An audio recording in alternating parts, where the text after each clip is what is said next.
Hi friends, எல்லோரும் எப்படி இருக்கிறீங்க? இந்த வீடியோவில் என்ன பார்க்க போகிறோம்னா, வீட்டில் இருக்க பொருட்களை வச்சு வெறும் ப்ரெட்டும் உருளைக்கிழங்கையும் வச்சு சூப்பரான ஒரு ஈவினிங் ஸ்நாக்ஸ் எப்படி செய்யந்தாங்க பார்க்க போகிறேன். இப்போ வாங்க வீடியோக்குள்ளே போகலாம். வீடியோக்குள்ளே போகிறதுக்கு முன்னாடி மறக்காமல் நம்ம சேனலை சப்ஸ்கிரைப் பண்ணுங்கள், பக்கத்தில் இருக்க பெல் பட்டனை கிளிக் பண்ணுங்கள், அதில் ஆளுங்கிற ஆப்ஷன்லையும் கிளிக் பண்ணுங்கள். அப்போ தான் நாங்கள் போடுற வீடியோஸ் தொடர்ந்து உங்களுக்கு நோட்டிஃபிகேஷனில் வரும். இப்போ வாங்க வீடியோக்குள்ளே போகலாம். முதல்ல இது செய்கிறதுக்கு ஃபஸ்ட்டு ப்ரெட் துண்டுகளை எடுத்துக்கலாங்க. நான் மொத்தம் 8 ப்ரெட் துண்டுகள் எடுத்திருக்கேன். அதில் 4 ப்ரெட் துண்டுகளை ஃபஸ்ட்டு வச்சு அந்த சைடில் இருக்கிறது எல்லாத்தையுமே கட் பண்ணி எடுத்துக்கலாம்.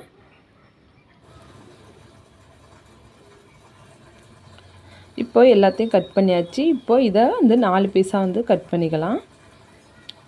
இதை நீங்கள் கட் பண்ணி சேர்த்துக்கலாம், இல்லை கையால் கூட பிச்சு விட்டு சேர்த்துக்கலாம். நான் கட் பண்ணிவிட்டு ஒரு பாத்திரத்துக்கு மாற்றிக்க போகிறேன்.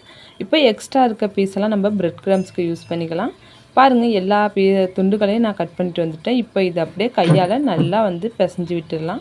நீங்கள் ஒரு மிக்ஸி சாரில் சேர்த்து 2 சுற்று விட்டு கூட எடுத்துக்கலாம். பாருங்கள், இந்த அளவுக்கு வரணும். இப்போ இது கூடவே நான் வேக வச்ச உருளைக்கிழங்கை நல்லா மசிச்சுட்டு வந்திருக்கேன், அதையும் சேர்த்துக்கிறேன். மீடியம் சைஸில் 3 உருளைக்கிழங்கு நான் எடுத்து நல்லா வேக வச்சு அது தோல் வச்சு மசித்து வச்சுருக்கேன், அதை சேர்த்துக்கலாம். 8 ப்ரெட் துண்டுகளுக்கு 3 மீடியம் சைஸ் உருளைக்கிழங்கு கரெக்டாக இருக்கும். இப்போ இது கூட 1/2 ஸ்பூன் அளவுக்கு இஞ்சி பூண்டு பேஸ்ட்டு, ஒரு பெரிய சைஸ் வெங்காயத்தை நல்லா பொடிசாக கட் பண்ணியிருக்கேன், அதையும் சேர்த்துக்கலாம். ஒரு 2-3 பச்சை மிளகாய் எடுத்து நல்லா பொடிசாக கட் பண்ணியிருக்கேன், அதையும் சேர்த்துக்கிறேன். உங்கள் காரத்துக்கு ஏற்ப பச்சை மிளகாய் கூட்டோ குறைச்சோ சேர்த்துக்குங்க. இதெல்லாம் மிளகாய் தூள் வேறு சேர்க்கணும், அதுக்காக தான். இப்போ கருவேப்பிலை கொத்தமல்லி எடுத்து அதையும் நல்லா பொடிசாக கட் பண்ணியிருக்கேன், அதையும் சேர்த்துக்கலாம். எல்லாமே முடிஞ்ச அளவு குட்டி குட்டியாக கட் பண்ணுங்கள். நல்லா நைஸாக கட் பண்ணிவிட்டு சேர்த்துக்கலாம். இப்போ இதுக்கு தேவையான அளவு உப்பும் சேர்த்துக்கலாம். நான் 1 ஸ்பூன் அளவுக்கு உப்பு சேர்க்குறேன். இப்போ இதில் ஒரு 3/4 ஸ்பூன் அளவுக்கு மிளகாய்த்தூள், உங்களுக்கு காரத்துக்கு ஏற்ப நீங்கள் சேர்த்துக்கோங்க. அதே அளவு மல்லித்தூள், இது தனி மல்லித்தூள் தான். இதில் 1/2 ஸ்பூன் அளவுக்கு கரம் மசாலா, உங்கள்கிட்ட கரம் மசாலானா சிக்கன் மசாலா கூட கொஞ்சமாக சேர்த்துக்கலாம். இப்போ இது எல்லாத்தையுமே நல்லா பிசைஞ்சு விட்டுக்கலாம். எல்லாமே ஒன்று சேர்கிற அளவுக்கு நல்லா பிசைஞ்சு விட்டுருங்க. ஒரு 2 நிமிஷத்துக்கு. நம்ம சேர்த்துருக்க ப்ரெட்டு உருளைக்கிழங்கு எல்லாமே அதில் தண்ணி மட்டும் எதுவுமே சேர்க்க வேண்டாம். இந்த வெங்காயத்தில் இருக்க தண்ணி உருளைக்கிழங்குல இருக்க தண்ணி கரெக்டாக இருக்கும். பாருங்கள், இந்தளவுக்கு நல்லா மாவு ரெடி ஆகிடுச்சு. இப்போ இதை உருண்டை பிடிச்சிக்கலாம். கொஞ்சமாக கையில் மாவு எடுத்து நல்லா ஃபஸ்ட்டு உருண்டையாக்குங்க. உருண்டை மாரி பிடிச்சிட்டு அதுக்கப்புறம் நம்ம ரோல் பண்ணிக்கலாம். இது உங்களோட விருப்பம் தான். நம்மளுக்கு எந்த ஷேஃபில் வேணுமோ அந்த ஷேஃப் நம்ம ரெடி பண்ணிக்கலாம். கட்லெட் மாரி கூட ரெடி பண்ணிக்கலாம், இதுமாரி ரோல் மாரி கூட ரெடி பண்ணிக்கலாம்.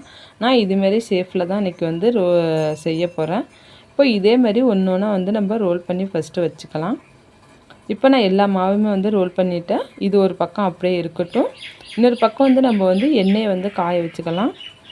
நான் இப்போ ஒரு கடாயில் கொஞ்சமாக எண்ணெய் சேர்த்து மீடியம் ஃப்ளேமில் வச்சுருக்கிறேன். இது அப்படியே இருக்கட்டும். இன்னொரு பக்கம் ஒரு சின்ன பவுலில் 1 ஸ்பூன் அளவுக்கு மைதா மாவு, 1 ஸ்பூன் அளவுக்கு கார்ன்ஃப்ளவர் மாவு எடுத்து கொஞ்சமாக தண்ணி சேர்த்து அதை நல்லா கட்டிகள் இல்லாமல் கலந்து விட்டுடலாம்.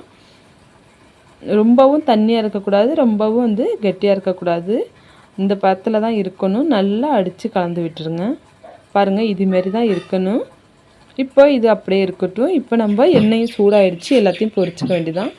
ஒரு ப்ரெட் ரோல் எடுத்து ஃபஸ்ட்டு நம்ம இந்த மைதா மாவில் டிப் பண்ணிக்கலாம். நல்லா டிப் பண்ணி விட்ருங்க. எல்லா பக்கமே அந்த மைதா மாவு படுற மாதிரி.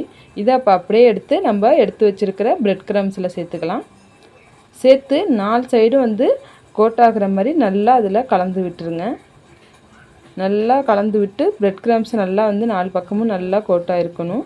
இப்போ நல்லா கலந்து விட்டாச்சு. இது அப்படியே எடுத்து நம்ம சூடான எண்ணெயில் போட்டுக்க வேண்டியதான்.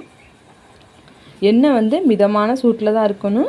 அடுப்பு சிம்மிலே தான் இருக்கணும். அதிக தீ வச்சிட்டிங்கன்னா சீக்கிரமாக எல்லாமே பிரிஞ்சு வந்துடும் உள்ளுக்குள்ளே இருக்க மாவெல்லாம். இப்போது இதேமாரி எல்லாத்தையுமே மைதா மாவில் டிப் பண்ணி ப்ரெட் க்ரம்ஸில் நல்லா கோட் பண்ணி இப்போ ஒன்று ஒன்றா சேர்த்துக்கலாம். இப்போ சேர்த்துட்டு ஒரு 5 நிமிஷம் அப்படியே விட்டுடலாம். ஒரு சைடு வெந்து வரட்டும். இப்போ 5 நிமிஷம் கழித்து திருப்பி போடலாம். இப்போ ஒரு சைடு நல்லா வெந்துருச்சு. இப்போ ஒன்று ஒன்றா திருப்பி போட்டு அடுத்த ஒரு 5 நிமிஷம் அடுத்த சைடு வேகிற அளவுக்கு ஒன்று ஒன்றா திருப்பி போட்டு வேக வச்சுக்கலாம். இது சட்டுன்னு இதை ஒரு 15 நிமிஷத்துலேயே செஞ்சிடலாம். நம்மளுக்கு உருளைக்கிழங்கு மட்டும் வேக வைக்கிற டைம் தான் ஆகும். மற்றபடி ஒரு 10 நிமிஷம் 15 நிமிஷத்தில் இது செஞ்சிடலாம். இப்போ 2 சைடும் நல்லா பொன்னிறமாக வெந்து வந்துருச்சு. இதை இப்போ அப்படியே எடுத்து ஒரு பிளேட்டுக்கு மாற்றிக்கலாம். இப்போ பாருங்கள், சூப்பரான வந்து நம்ம பிரெட் ரோல் வந்து ரெடி ஆகிடுச்சுங்க.